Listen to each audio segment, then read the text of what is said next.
live, but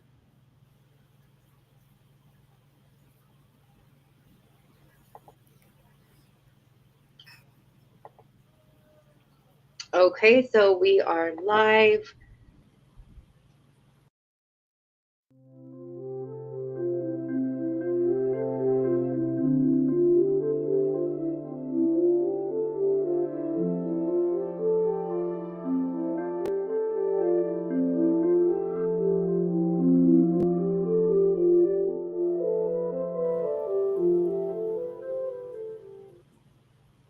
All right. Hello. We are live and connected. We are streaming on Facebook and YouTube. And we have some viewers on with us already. Vanessa, welcome to the stream and thank you for joining and being my guest today. For now, you guys, we're going to just get started saying hello to everybody. Asking you guys all to help share this stream, whether you're on Facebook or YouTube, wherever you're at, share this.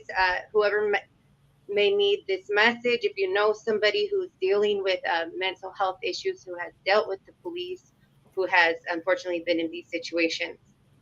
If you are an impacted family or somebody who has been impacted by police brutality, please drop your name, leave your loved one's name. If you've lost a loved one to police, leave your loved one's name in the comments. I'm going to actually open up the chat right here, have you on screen too. Okay, guys, so as always, drop your loved one's name. If you guys know anybody who has lost their life, feel free to drop their name too. So, you guys, we are talking about mental health today in cops. So it's pretty serious, pretty real, and I will try to get back to the comments. You guys will be hitting comments and engaging with you guys in that manner as well. For now, I wanted to do a check-in with you guys, for all of us, see how we're doing. Like, how are we doing for real? Drop an emoji that maybe explains it. If you guys want to share in a comment or a color, whichever you feel comfortable doing. I was telling somebody, I don't remember who it was, but I was telling someone the other day, I think a lot of us naturally, when people ask how we're doing, a lot of us will say, oh, we're good, without even thinking about it. And sometimes we're not good. And that's okay too, especially people who are in this fight, people who are actively fighting against the system. We know how hard it is and how much it takes to stay in this fight and to try to take care of ourselves. So drop a comment. Seeing some faces here that you guys always are supportive and helpful. So thank you guys. And we are going to go ahead and do a short moment of silence to start with. So we're going to do a moment of silence to honor our loved ones, anybody who's going through it, even if it's not police brutality related. We're just going to take 1 minute. If you guys would like to drop a name, someone you're thinking about, you want to pray for, 1 minute on.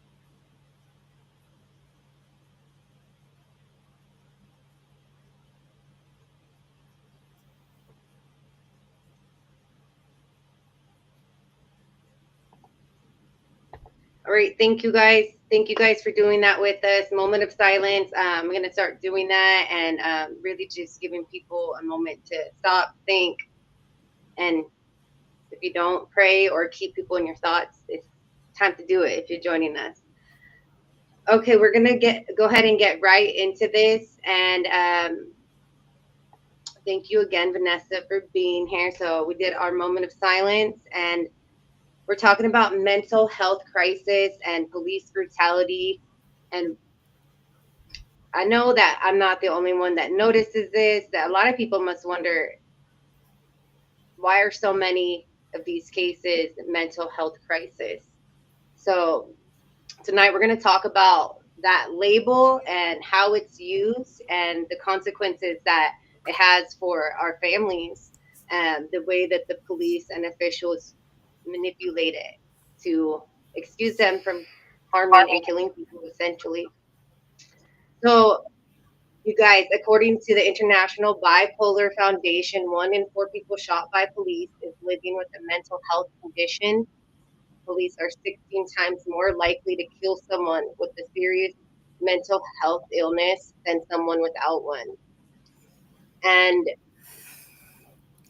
I do want to start before we talk to Vanessa. Vanessa is a very special guest, and we'll let her introduce herself. But I want to mention a case. I don't, if you guys follow these type of cases, you'll remember this one. It was a 17-year-old boy in Idaho. Victor Perez was his name. 17-year-old nonverbal autistic teen, cerebral palsy, shot 9 times through a chain link fence by police in Idaho. This was a mental health crisis type of call. He had a, people see him, they could tell he was special needs. And when it happened, his sister, who was a teenager, she's seen, if anybody's seen that one, she's seen in the video trying to alert to the police that he is special, don't shoot, and they shot him. There's a fence right there. That's just one example, very extreme example, and it was minor, and it was caught on video. So we talk about these cases because, as someone who has interviewed and talked to hundreds of families over the last, all the years that I've been involved, it's been over 8 years now. A huge portion are families who unfortunately made that call to police, who needed help with their loved one who's suffering from some type of mental health issue. So we're going to actually look at two sides of this, though, because we have Vanessa's story, her son.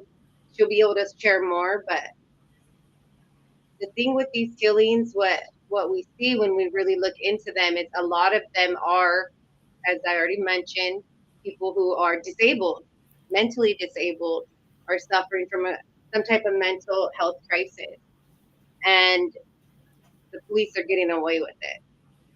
So on the flip side, they're also using that label for other people they kill to justify why they killed them. Well, that person was acting crazy, he's mentally ill. They're using it for cases and that person was not.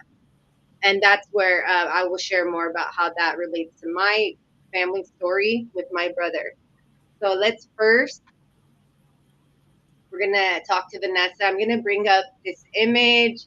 She has been, sorry to say it like this, Vanessa, but you've been popping lately. I've been seeing you in all these different news publications, articles, and just showing up. Um, you've been doing a lot of interviews, so thank you for being here, and thank you for sharing. I know how hard it is to just have to repeatedly share the info and relive it and talk to strangers about one of the most horrific things that your family has been through. So thank you for trusting us with your story too. And I want to show you the audience. This is one of the recent ones. So I'm gonna, while Vanessa's talking, I will be sharing some more photos. Some of them are graphic. So did the comments turned off? Okay. Some of the photos that are gonna come up are graphic. So trigger warning, guys. Trigger warning. And it is with her permission, of course. So let me go ahead and take some of these down so we can get Vanessa in here a little bigger. Not me. Here, let's get you in there. So I'm like trying to get you bigger. Okay, we'll go on this one for now. So again, Vanessa, thank you for being here. Go ahead and share, introduce yourself, and then you can go ahead and share what you would like to share about what happened that day and just a little bit about your son and your family. I want to tell you first, thank you, Marissa, for inviting me as your special guest to be on here. I appreciate you very much for giving me the space to share Joseph's story. Um, I'm pretty getting emotional. Like, um, yeah, Joseph dealt with mental health since he was 12.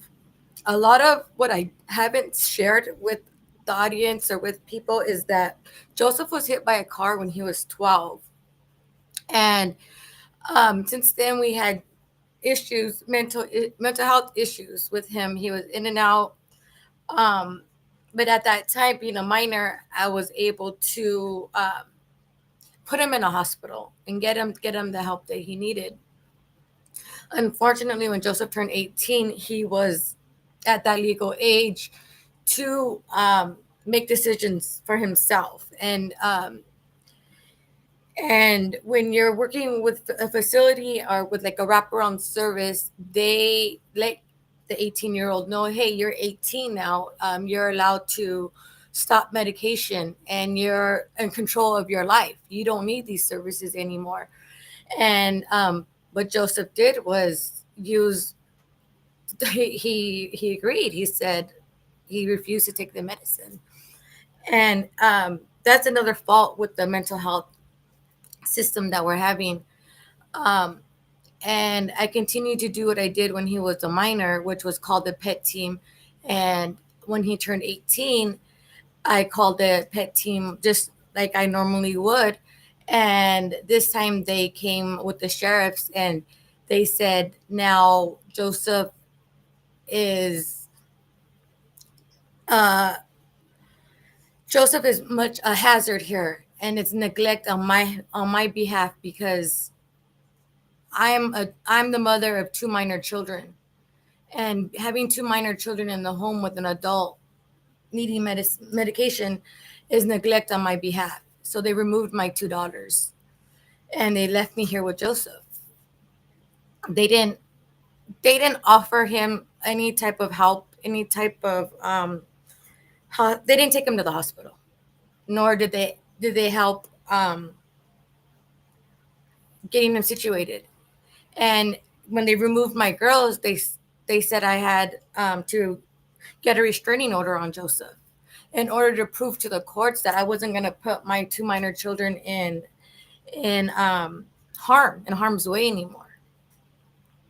And when you go back, like just to rewind a little bit, you learn from calling the pet team so much that they're not gonna come to your house to come get your son if you don't tell them that he's a harm to himself or a harm to others. And that's the only way they will actually take them to the hospital. So you learn that as you keep going, as you keep calling. So at the end of it, it backfired on me because now he's 18 and everything that I had reported beforehand to try to get him help and hospitalized, um, it showed that he was violent more than what he was.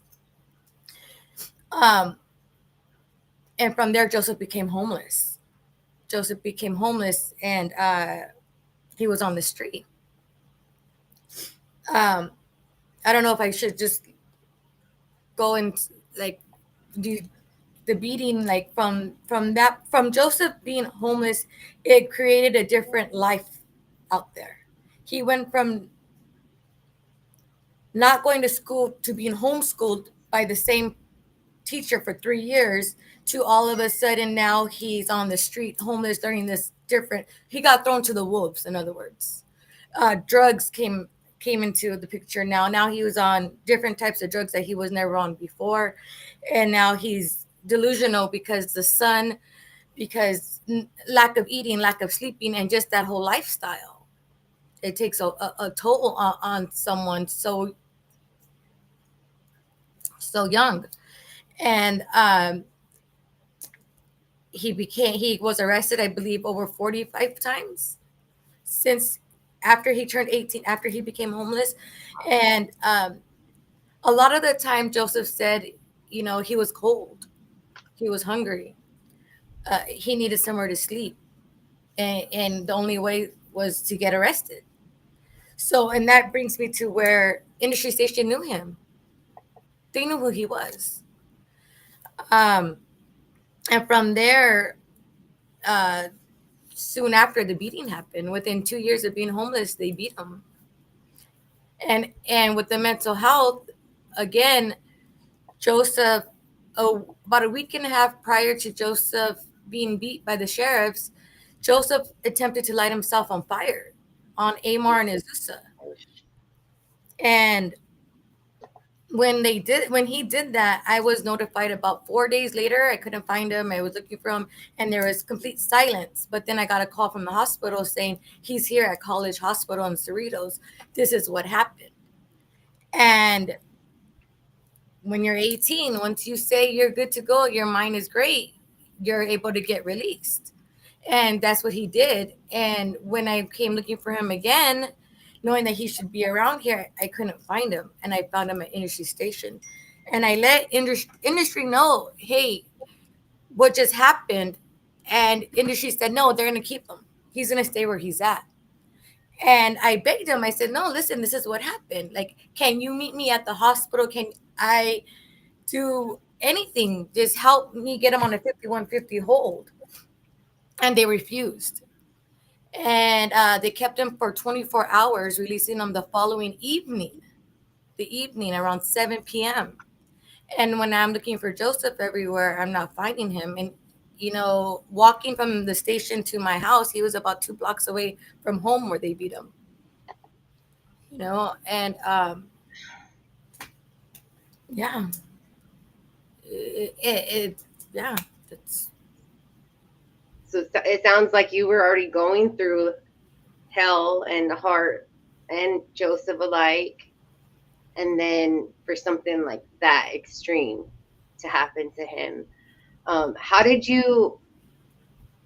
When did you realize that it was the cops that did it, and just the whole thing? Like, how did that roll about once you came upon it? um I didn't know the cops had beat him. And when I got to the scene, um, I was looking for Joseph. I was looking for Joseph for a while.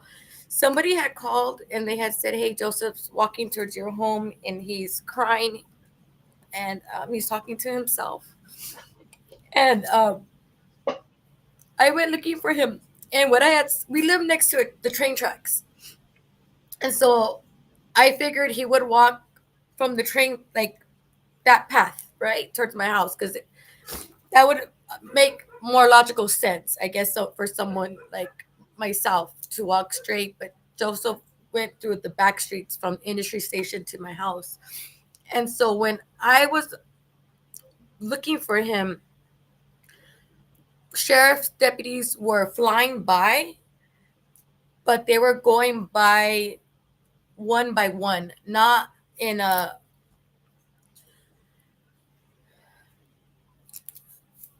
not in a not with their lights on, not not with sirens on. It was complete silence, but they were going really fast, like they were going somewhere. And so I couldn't keep up with. I couldn't find them. So what I did was I live in a gated community, and I parked there, knowing that Joseph would have to come into this entrance.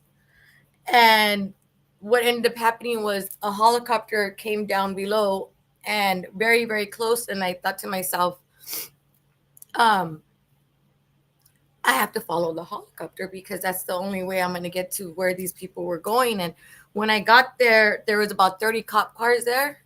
And the helicopter obviously was on top. Um, the big fire truck, the smaller fire truck, two ambulances, and and it was COVID time. It was COVID time. So when I got there, I tried to like get as close as possible, and without being told anything. And when I got about like the third house down, um, I immediately seen um, a fireman kneel on his knees and then like tap the floor and get back up. And then a deputy came up to me and said, "Hey, I couldn't go any further. That there was a bad fight." And I said, "Well, I'm looking for my son Joseph. He's mentally ill. He was walking home from industry station. He would have took this way. Like, what happened here?" And he's like, "You need to stand back. You need to stand back."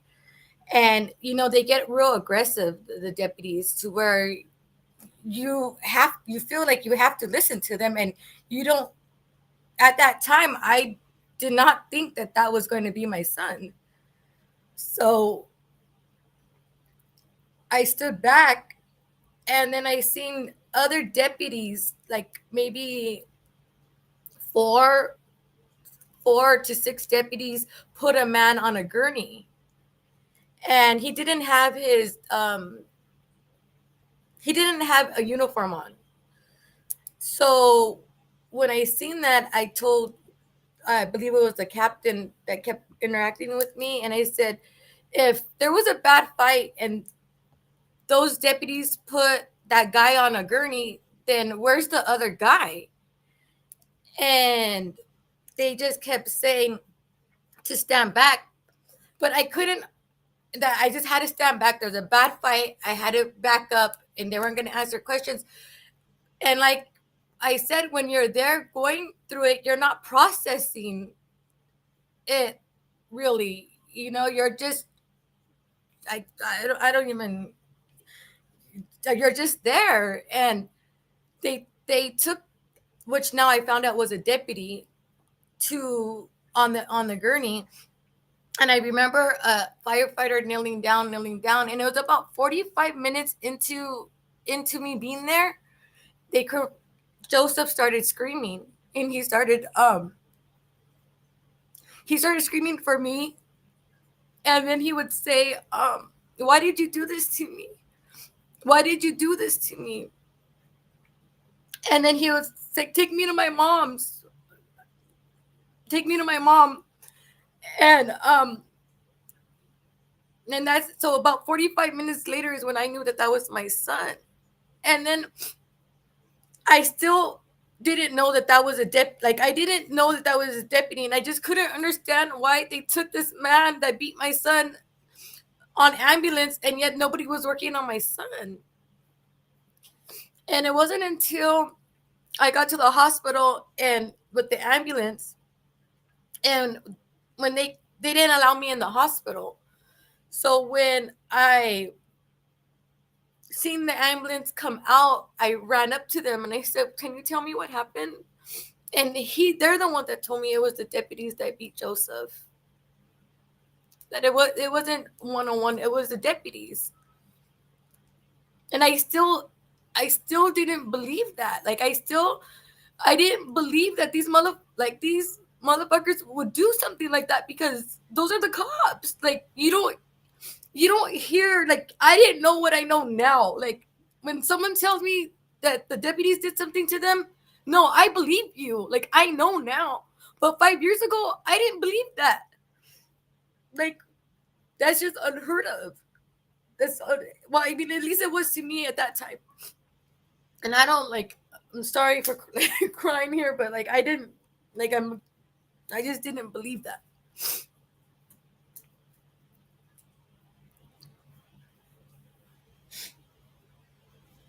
And when I got back to when they wheeled Joseph out of the hospital, and more deputies showed up and they wheeled him to the vehicle to take him to industry, I went straight back to the scene and banging on the door that this was in front of, because I seen what you're showing now is those pictures of Joseph's body. Like, if you look in those pictures, you'll see like his body is, you'll see his shoulders, his scalp, like his head, and then his other shoulder. And when when they switched the narrative of now it wasn't a bad fight, it was it was a burglary. And I'm like, a burglar? Like, you, they switched their narrative on me. And so when I seen that photo, I said, what the fuck? Like, so I was banging on the door to the guy that supposedly he was burglarizing supposedly the car, and the guy was like, I said, did you do this to my kid? Did you do this? Like, I want to know. And he's like, no, no. He's like, he wasn't doing anything. He's like, it was the cops. It was the cops. He's like, but, and he was too scared to talk to us because he was scared of the cops. I only have like a minute video of what this guy said, but other than that, he wouldn't. He was so terrified because he said that his words were, they ganged up on your son. They ganged up on him and they beat his ass. So I'm so sorry, Vanessa. I'm sorry too. I just realized my thing was muted, so you probably didn't hear me a couple of times, but I was responding to a couple of the things you said. Um, Everybody that's watching again, the it's just horrible what families go through. Just Vanessa already worried about her son, trying to do what she can to help with his needs, and to find him like this, and then to have to go back to the scene and have to go search for answers. It's a part of all of our stories. Anybody, I think, who deals with police brutality on this type of level, and a mother should never have to go on a scene like that. So when Vanessa sent me this picture, I told her, like, if I didn't know better, to me, I would believe that person passed, that person probably passed. And it's just horrible to see what people are going through. But the reason I brought the topic of mental health, and folks who are suffering from mental health are being killed and targeted and brutalized at alarming rates. And it's like, how are they continuing to get away with harming some of the most vulnerable people in our communities, people that are disabled? And that's why we're here, right, Vanessa? And keep showing up and keep speaking up. Um, so, gosh, that's such a lot. And trigger, for anybody, if they didn't see the trigger warning, sorry, but these are images that I know Vanessa doesn't love to share, but it's real, and something we have to do when we're advocating for our loved ones. So, is there anything else you want to share about that day? And then when, if you don't mind, you were talking about how the guy, he said, no, they jumped your son, basically. They did it. It was the police. After that, what happened after that? After you realized, oh, wow, it was not some randoms, it was actually the police. What was your thought process? well, like, of course, like, my thought process after I seen Joseph getting wheeled out, my thought process was to go to the house. And then I always, like, I'm a mom, you know what I mean? I'm a mom, and you're I was ready to fight. Like, I wanted to fight this guy because I thought, like, you know what I mean? I was just thinking totally different. And this guy, like, he took me to his car. I'm like, what did he do? And he took me to his car. He's like, nothing. Look, like, there's nothing wrong with my car. Like, there was absolutely nothing wrong with the car. He's like, I don't know why they did that. I personally feel that Joseph was targeted. If Joseph had been homeless and on the street, and like I said, he got an arrest record after being homeless, those sheriffs knew who Joseph was. They knew. What I think they thought was, like, he's just another homeless on the street. Nobody gives a fuck. But what they didn't know was that I made sure I seen Joseph every day. I made sure he had a meal. And anybody that was around him, I made sure that they had a meal. I never fed Joseph without feeding whoever he was with. I cared, and I think that they seen him just as a homeless out there and an easy target. And they were out there trying to get their stripes, trying to get whatever it is that it's called, their gang initiation, their whatever it is that they do. And And I've oh, go ahead. they preyed on them. I think they preyed on the victim. They preyed on them.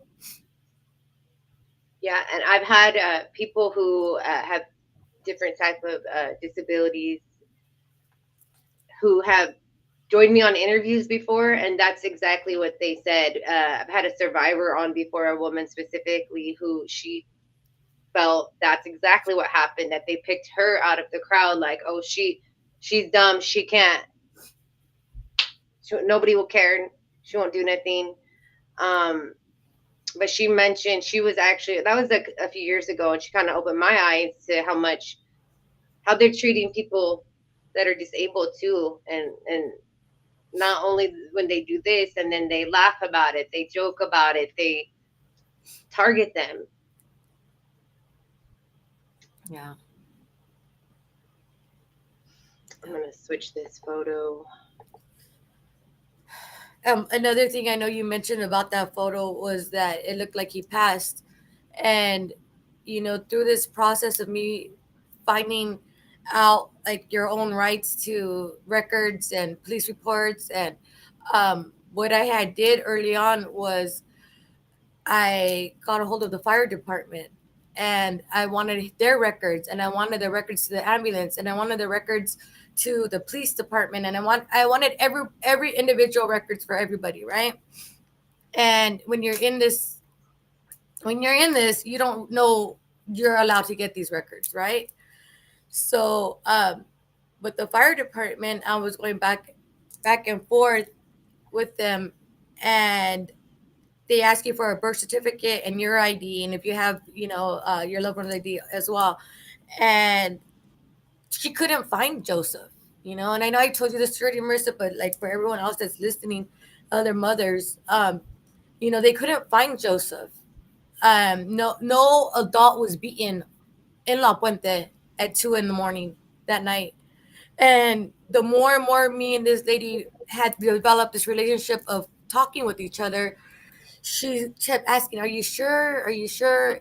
And she goes, "Ma'am, I do have a beating on that at that exact address, but I have it for a 16-year-old child." And I was like, "What? Like that has to be him." Like she's like, "All right, well, I'm gonna need this now from you." I think now she needed my ID or his. She needed something more of a verification. And sure enough, I gave it to her, and then she says, "Ma'am, and I'm sorry to have to ask you this, but did he pass?" And I was like, "No, he didn't." She, why? Like, she goes, "Because," and I thought, well, maybe this is the wrong person that she's trying to give me this information, right? And she said, "Because um, just of the picture itself, the pictures of itself, and I would need a death certificate now from you." And if I didn't go back and forth and ask for these records, that's why it's very important for every family to ask for those SB 1421 records and to individually request records from every entity out there, because you Yep, don't know what they're writing. You don't know what yep. they're writing. And it's part of the sheriff's department's cover up. Part of the And cover up. they're good at that. Like they have their playbook every time. So things like that. Like for example, my brother, they knew who he was, but they brought him in as a John Doe. So hiding, they try to hide stuff. Um, but sometimes, just like that lady that you met, you built a rapport with her over that period, and you got information you wouldn't have. And that's what's so messed up. If we didn't fight, if we weren't so, I mean, I get obsessed with this because I had to for my brother's case. I had to, and I know if I wasn't here and I know a lot of people who are in the fight that can relate. No one else would have done it for our loved one's case, and so we wouldn't even know.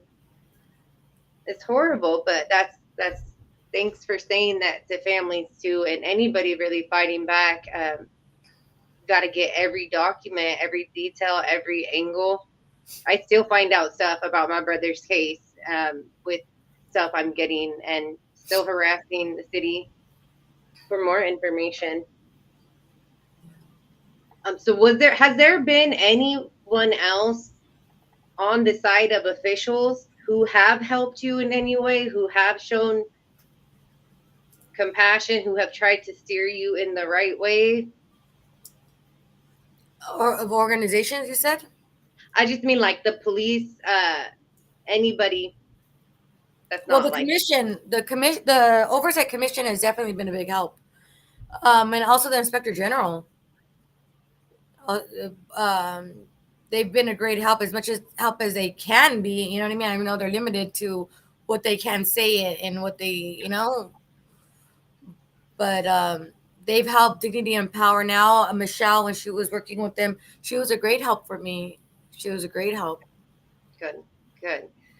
I know that's one thing is there's not a lot of help. So I Yeah. do like to see where, sometimes we do get a little help. Let's go to a few comments and then we'll come back to this. We've had we've had a lot of comments, guys. Thank you guys for the comments. We'll definitely go through them. If we can't get back to, we won't be able to get back to all of them, but appreciate the engagement and everybody here. So Uh, gosh, that's a lot. That's a lot, Vanessa. Like I mentioned in the beginning, you've been doing a lot. Like ever since I met you, you're somewhere doing interviews, traveling, going to the Capitol. Um, what right now are you working on, or is there any way that how can people help? Where can they go to help your case, follow your story, support justice for Joseph? I mean, always following Justice for Joseph page. If you could follow that, great. Interact with it that way. Follows our journey on getting justice, and court support's always great as well. I know my friends on here, Tommy, he's been great. He's helped so much with, getting Joseph's story out there and helping with interviews and podcasts as well. So That's good. yeah, I want to give him a shout out too. Shout out always. Um, So, okay. I do want to ask. I know you have other children, and you mentioned how that impacted your family before, but curious about the kids. How has this Joseph's the oldest? So how has this affected the little ones in your life? Having to see all this, see what you do now, like your work, and how are the little ones?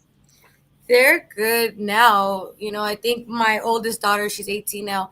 I think she firsthand seen the ups and downs of mental health because, obviously Joseph has good days and bad days.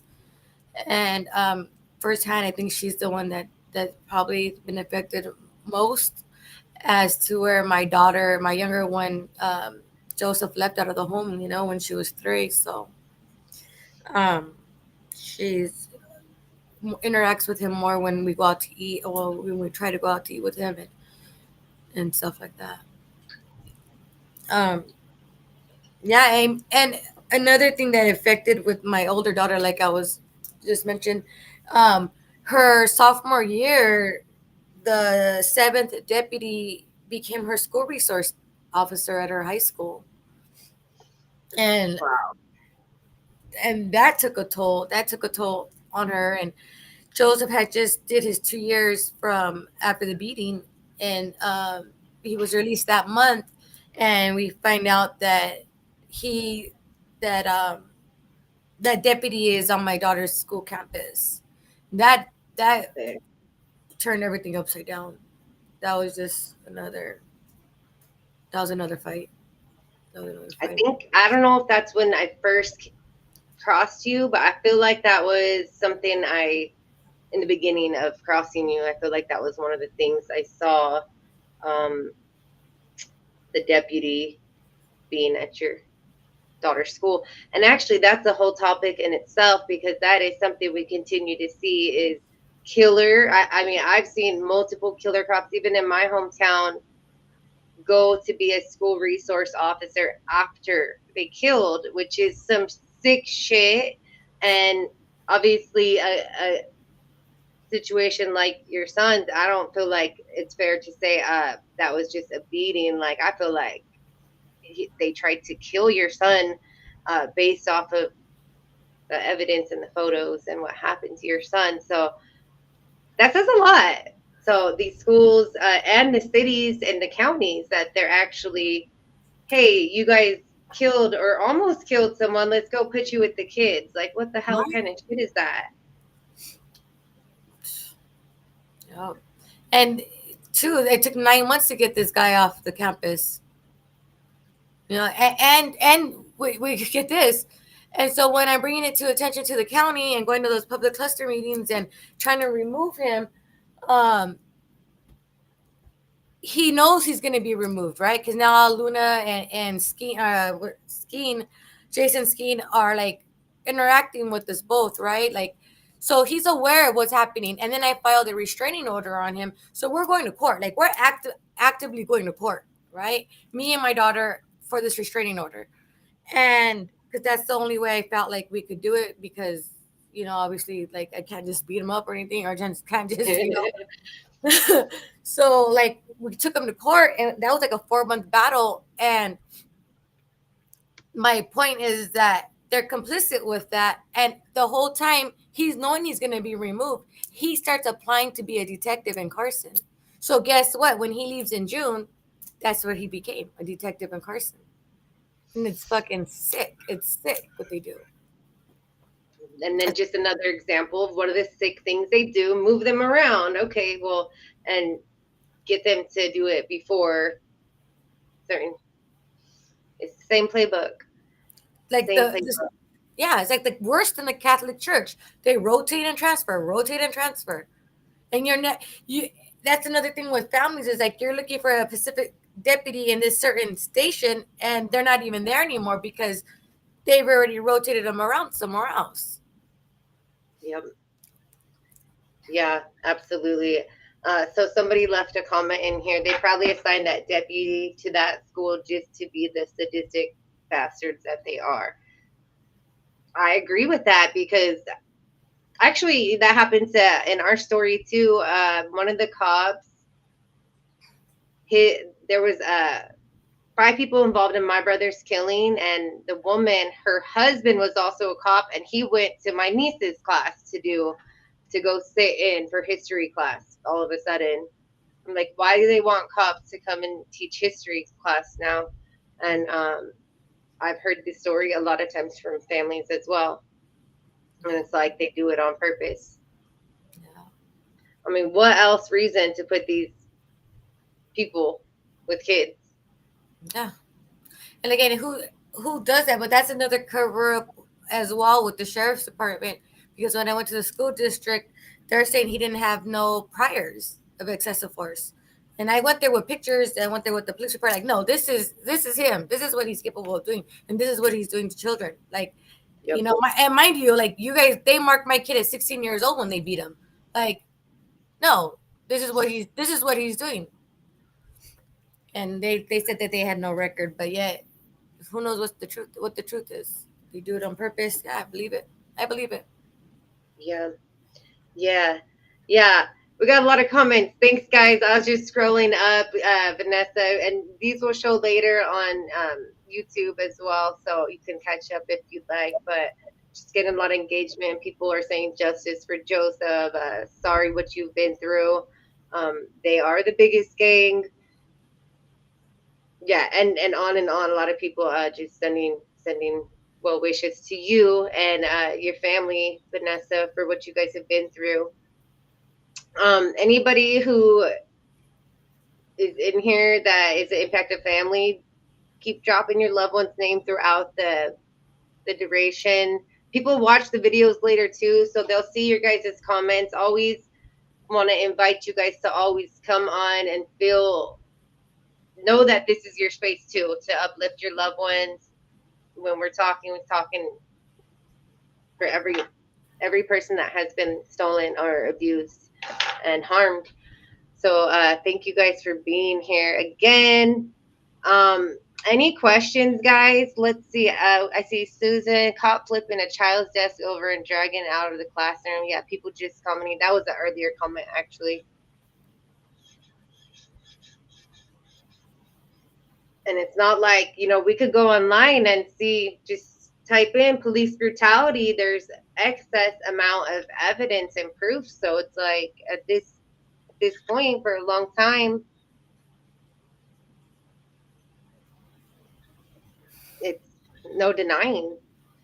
So while we're talking about the mental health crisis, the point of bringing, I need to put my laptop charger in before it shuts down.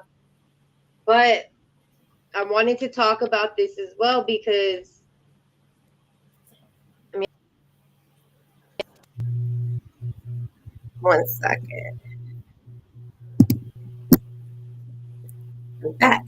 So there are new killings all the time. Unfortunately, I can't keep up with them all. I don't think one single person, anybody can keep up with them all, but there is a family who was recently impacted.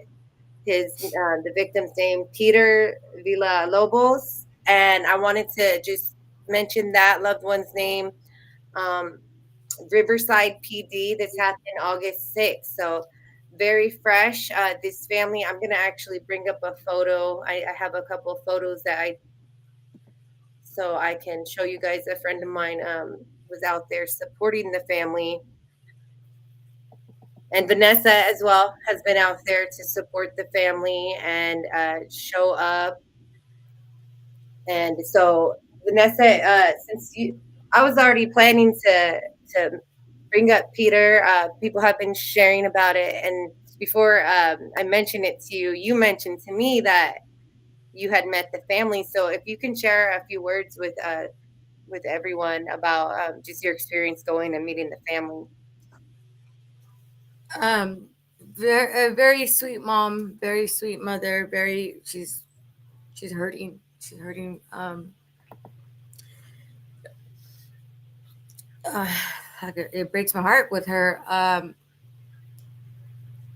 She had said that her son was beaten by two deputies, and he suffers with mental health as well. You know, and what hit me with her was she as well knew her son struggled mentally and would feed her son daily, would make sure he took his pills daily, and made sure she saw him. And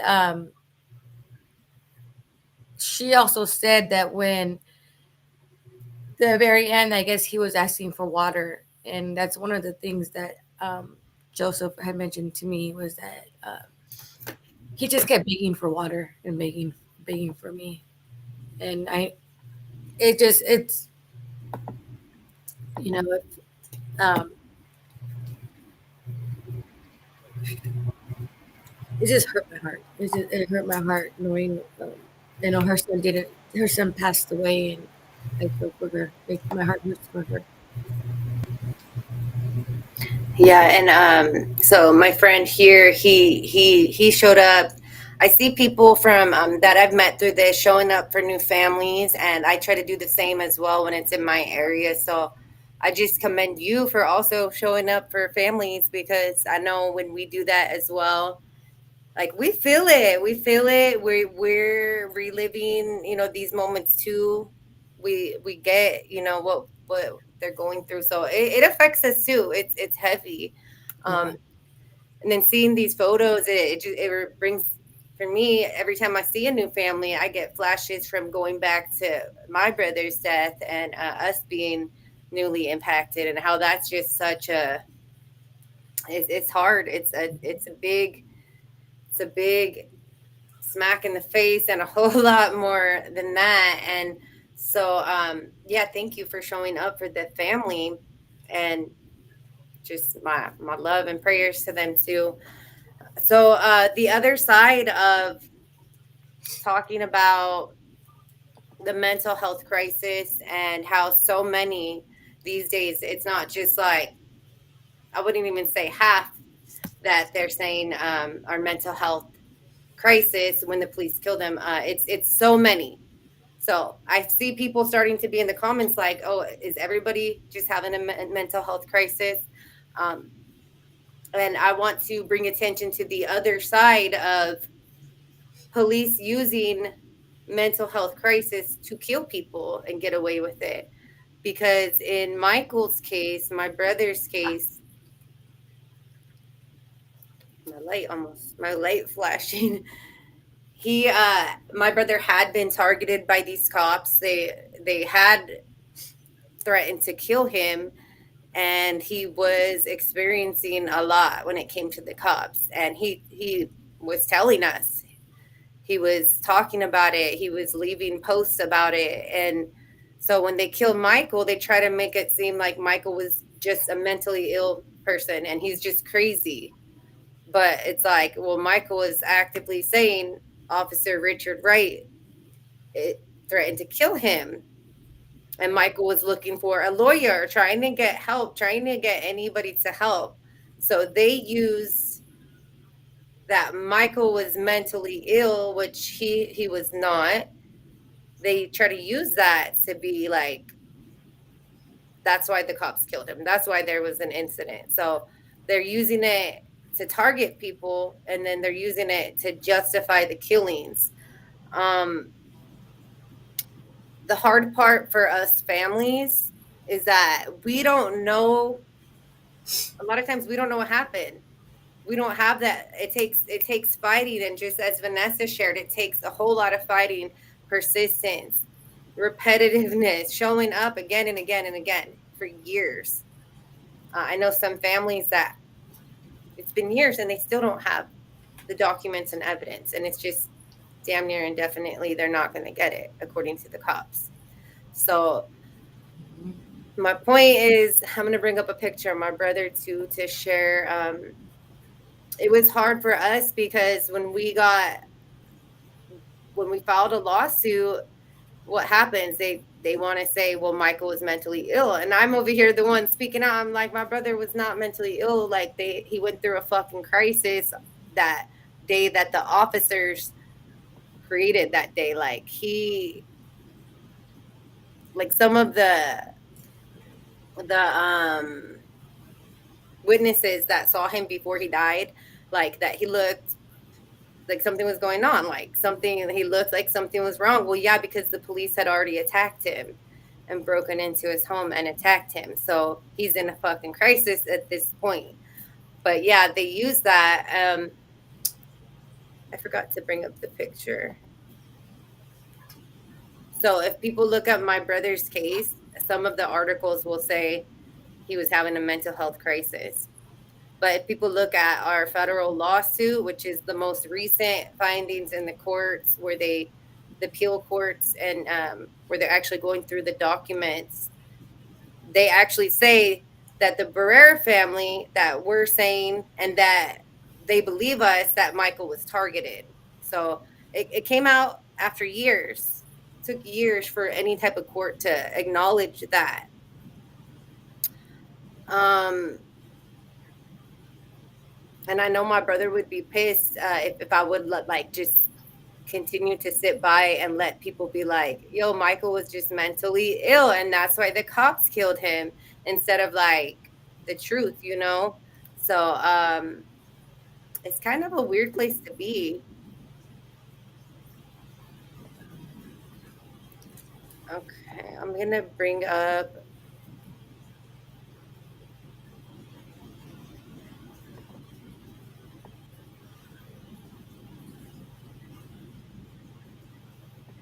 I don't know what happened to my thing.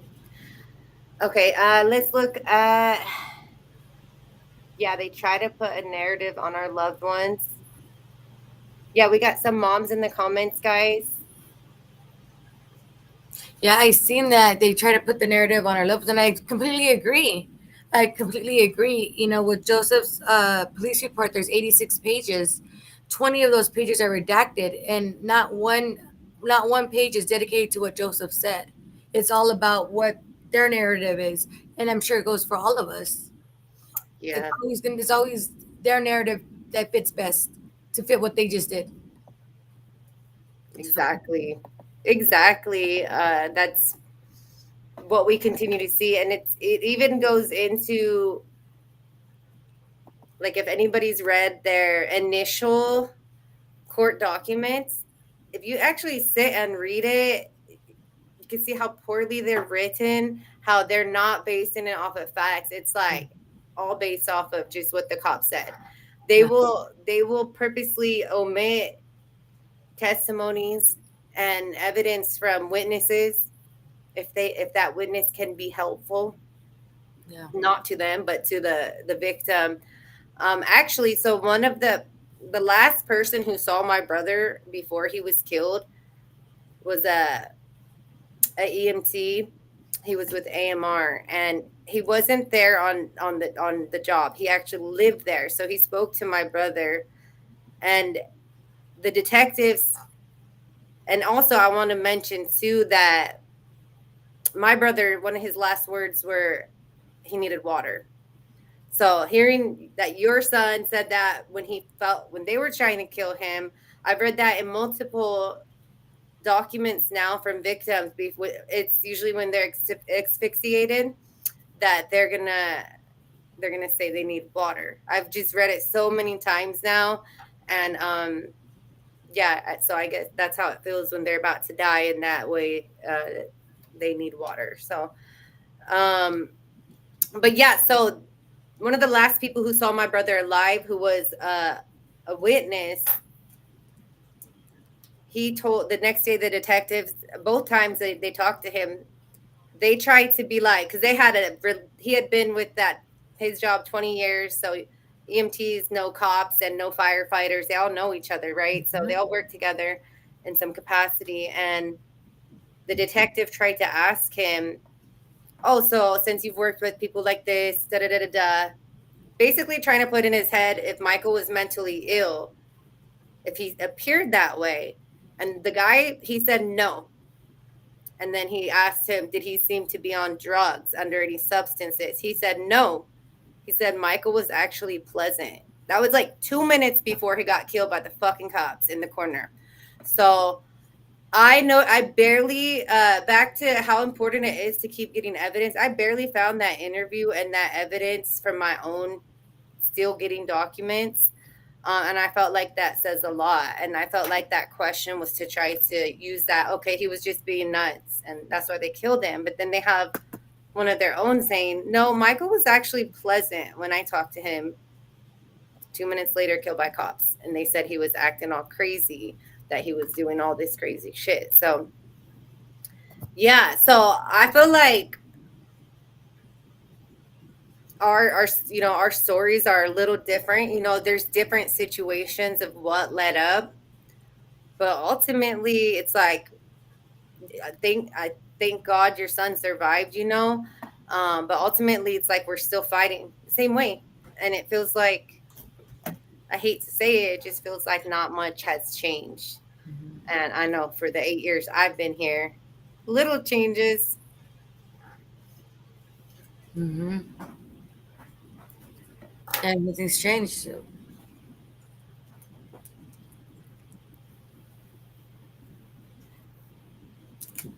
So, okay, it's true that you have to be consistent in this fight. After almost 4 years, finally got body cam footage, which it's in pieces, like they fabricated, and what they said don't match. So you finally got the footage, and then it's still all choppy and not. I'm sorry to hear that. One thing I will say is these departments, they hire businesses, like consulting businesses, different kind mhm. of things like that, to help shape their narrative. Every time there's a police killing or something, they hire them, and they'll hire them to recreate the videos, which they'll just edit out, which could possibly make them look better, which could possibly make the victim look Violent. Or, yeah, and it's purposely done. yeah, It's calculated. definitely. Um, Uh, what I was gonna say too with Joseph's video, with Joseph, there's no video supposedly, but they portray their narrative in their police report was that Joseph was the aggressor. Joseph took down 7 trained officers, and if that was the case, that video would have been released within hours.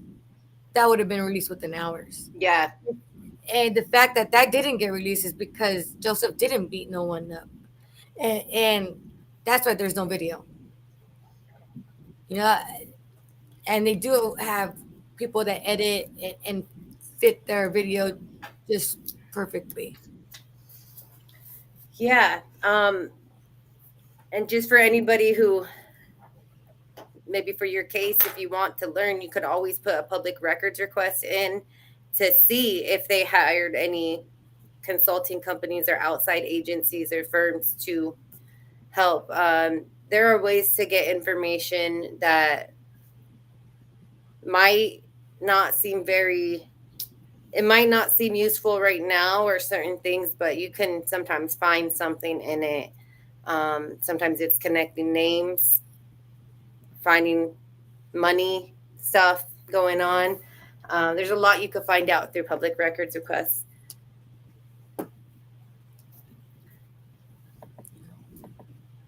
I wanted to ask before we close up. We usually go about an hour, but I wanted to ask if there's anybody who wants to any questions before we end off. We could take a couple if you have a couple minutes, Vanessa. A couple more minutes. Yeah. For sure, yeah. Somebody said, I'll read this comment. I think it's legit. It's real. I had a not so great day at work today. Hearing these tragedies definitely puts my problems in perspective. Government murders people. Yeah, thank you. Thank you. Thank you for listening and hearing us out, hearing our the nitty gritty details of what happened. I know it's not like a pretty thing, a fun thing, but it's real. Let's see. Let me scroll back down. Must keep fighting the good fight. Be sure to leave a message on this video. It helps with the YouTube algorithm. Yes, thank you, Polly. Thank you for reminding folks and inviting folks. Please do that for us. Trying to get our message out there, meeting more families who can help learn from the message. How about AB 847?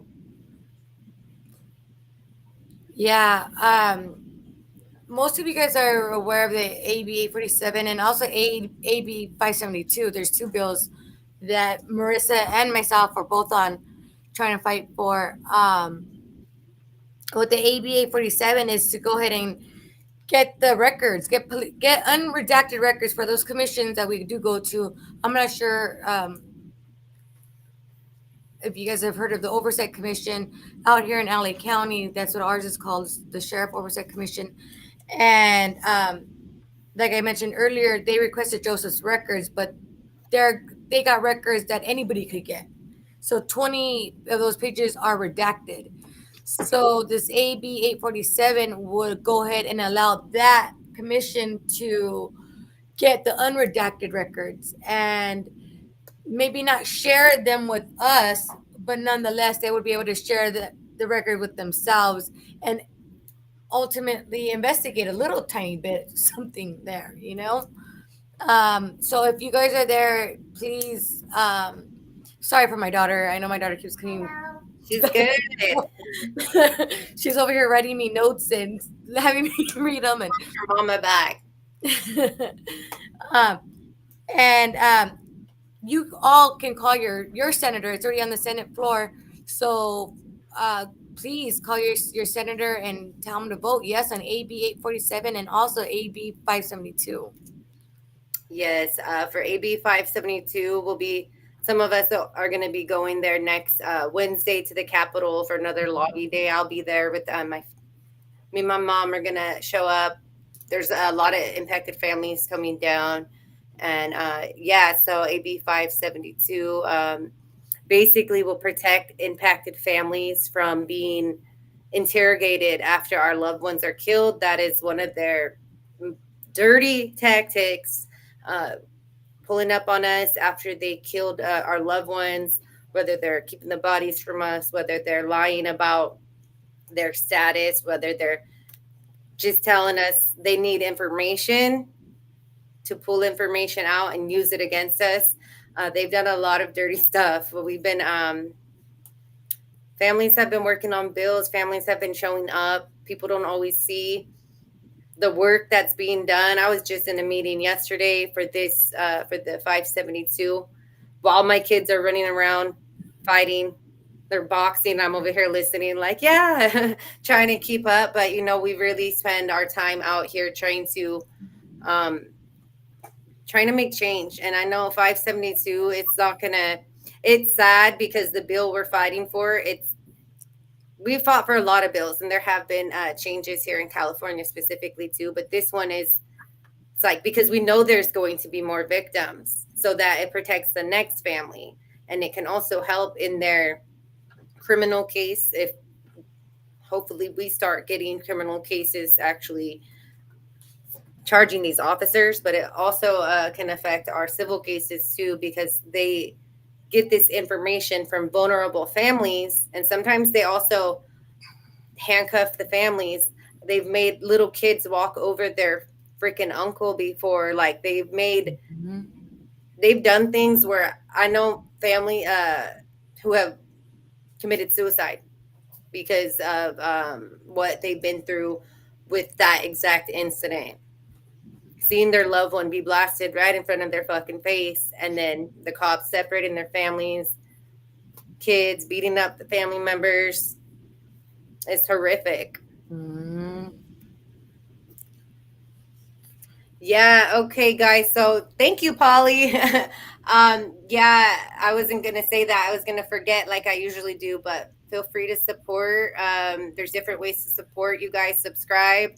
I'm gonna be doing lives more. I've been feeling it, wanting to stream more, wanting to get more families and have more conversations like this, and not just about the horrors of it and the sad part, but also how we can help each other in this, how we can support each other and share information with each other that can really help each other. So, um, subscribe. I have merch at my shop. I'll actually pull that up because I have a little slide.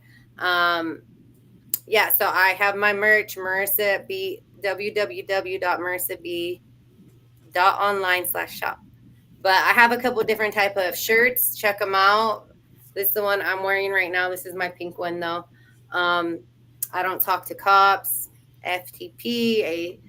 People are enjoying them. I just sent out some today. So, um, I'm waiting for my merch. yeah, yours just yeah, got yours. I need to send you your tracking number though, because you're the only one who did it on Cash App instead of on the website. I'll get them. Yeah, but I think everybody else got by. But yeah, no, I thank you guys for joining us in this conversation. Pass this info along if you guys know anybody going through it. If you guys know any impacted families, just share us with each other. I meet new families more often than I'd like to. Just met another one. A girl from my hometown reached out. One of her friends from a different state just lost a loved one to police. So connecting with them, like we really are nationally like connected families, and there's a lot of us out here. So you guys also, and with the video and just what we're talking about today, it's we need to keep talking about it, and also it's protect people, the vulnerable folks in our communities, kids, disabled, mentally ill folks. Look out for them. Remind your folks too, about the fact that calling the police to help with those situations. Um, as I mentioned, unfortunately, it's been a lot of families who called the police to help with their loved one. So Have those conversations. Have those conversations. Vanessa, is there anything? I know I kept you 10 extra minutes. Tell your daughter I'm sorry. Um, is there anything else that you would like to share? Also, if there's anything you could share, speaking directly, maybe some final words to parents like yourself who have children and maybe even adult children who have a mental illness and are trying to get help, because something I read and heard in a lot of these killings, when we find out like it's a mental health crisis, sometimes these people be like, where were their families? Well, obviously their families aren't healthy, and I've seen that so many times and it pisses me off. But if there's any words you can share from somebody maybe who is going through this. Don't give up. Don't give up on your kids, no matter if they're grown. Don't give up. Yeah, just Thank keep you. fighting and keep fighting for them, no matter what. No matter what. Um, I also want to say, I want to thank Joseph for allowing me to share his story and um, for being brave, for being brave and allowing me to share this story, because not all survivors share their story, because they're scared of retaliation and they're scared of what's out there and being embarrassed, humiliated. And um, that's why we don't really hear about it. And as well, I want to thank you to Marissa for giving me this space. I appreciate you. And everybody that joined in, thank you guys. Yes, yes. No, thank you for coming. And like I said, I'm just gonna pull up this photo bigger one more time. But like I said, even you coming on and, not just coming on, but being out there, that says a lot. And sorry, I wish I could get this one a little bigger, but Vanessa with her son right there. And yeah, just a mother's love is real, and thank you for continuing your fight. And I've seen you speak in many different type of platforms. Can I ask you one thing though? One last thing. I think I saw someone in the comments asking to for you to share what your new career choice is, maybe. I don't have a career choice. I am in school working on being a lawyer. I'm trying to go to law school. Right, right now, I did just graduate with a paralegal degree along with administrative justice and social justice.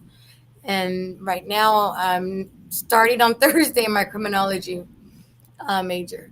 So soon I will be a lawyer and helping families like us. They don't know what they got themselves into with this. Thank you for sharing that. Yeah, I was scrolling and I stopped on that one, like, wait, let me ask. I know that question was for you. Um, Yeah, no, I think that's great, and I just love to see like no again no, but nobody asked to be here with this, but the fact that even for people that are watching, that you're pushing and striving to do to get better, just to make the world a better place in the way you can. I admire that. Like that's great, and you're gonna kick ass at it. Like look at you already. So Yeah, yeah, it's bittersweet. It's bittersweet because I wouldn't have got into this if it didn't happen to Joseph. If it didn't happen to Joseph, I would have just been chilling right here. So because of him is why I went back to school and started my higher education. yeah.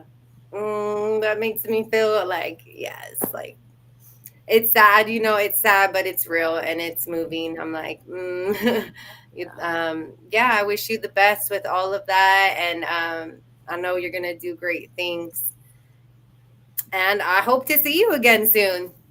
Yeah, I'm sorry I'm not going to be able to make it next week to Sacramento because my school starts on Thursday. Okay, yeah, you're good. You're good. You've came out a couple times already. I know this year out to Sacramento for it. So, but we'll definitely be standing there for you and for Joseph as well. So, okay, well, I loved having you and just join everybody who joined us and everybody who's going to watch after. You guys, thank you guys for spending time with us and hearing us out, hearing Vanessa share about her horrific situation, but about her strength and the fight, guys. Yes. All right. Thank Um, you, everybody. Thank you so much. I appreciate you all. yes, yes, and yeah, you could feel free to go check out the comments whenever you want to see what everyone was saying to you. So, okay, thank you guys so much. You guys have a good night. Like I said, I'm gonna be doing these lives a little more, a little different type of lives, but definitely enjoyed having someone, a guest like Vanessa, come on and share. So, all right, you guys have a good night. Take care. Stay safe. Stay Thank you. protected.